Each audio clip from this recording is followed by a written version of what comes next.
Hello everyone. Today's topic is torque and its subtopic couple, which is actually responsible for rotational motion.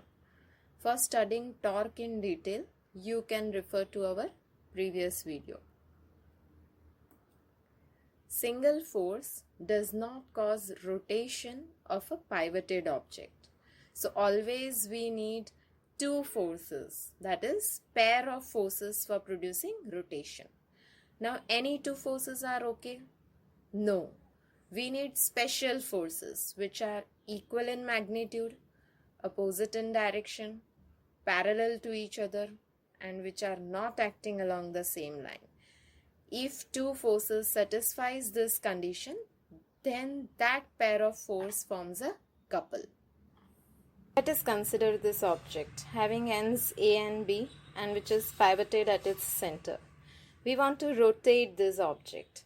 So we are going to apply pair of forces. Two forces, F1 and F2. Both are equal in magnitude, 5 Newton, 5 Newton. Opposite in direction, F1 downward and F2 upward, right? You can see they are parallel to each other and they are not acting along the same line. According to definition, two equal and opposite parallel forces not acting along the same line forms a couple. So concept clear? Now, rotation of door is produced by two forces. But you might be thinking that in our day-to-day life, we apply force only at one point.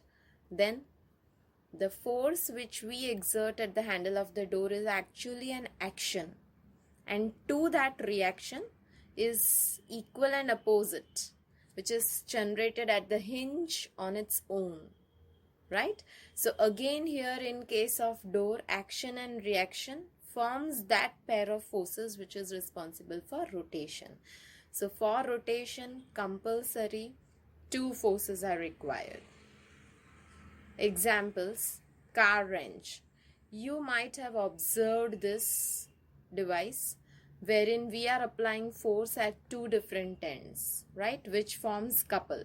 You know that one force will be applied in upward direction, other force will be applied in downward direction. Second, turning of a steering. You are well versed with this diagram. On steering of a car, we apply forces which are equal in magnitude, opposite in direction. Now, let's talk about the formula for finding moment of couple. For deriving formula, we are taking an object AB which is pivoted at point O. Now, we are applying two forces, F at point A and F at point B, right? Distance between AB we have taken is D. This distance is also called as couple arm, right? Now, these two forces are equal in magnitude and opposite in direction. So, they are forming couple here.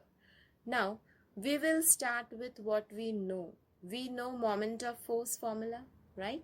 So, we will calculate moment of force for end A, moment of force for end B, right?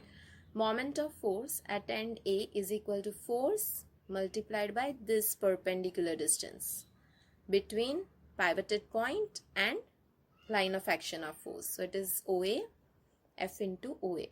It is producing anti-clockwise moment. So, we have written the direction here.